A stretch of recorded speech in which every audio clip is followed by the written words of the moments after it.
මම ආසයි පොල් රොටි කන්න. අපි බලමු මේක කොහොමද ඉංග්‍රීසි වලින් ලියන්නේ කියලා.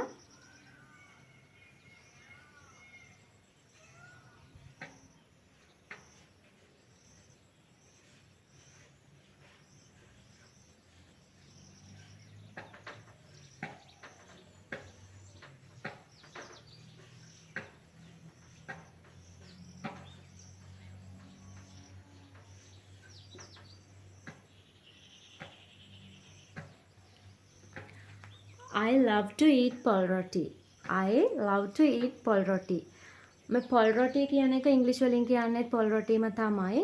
රොටි කියන එකේ R O T I කියලා රොටි කියන එක ලියනවා.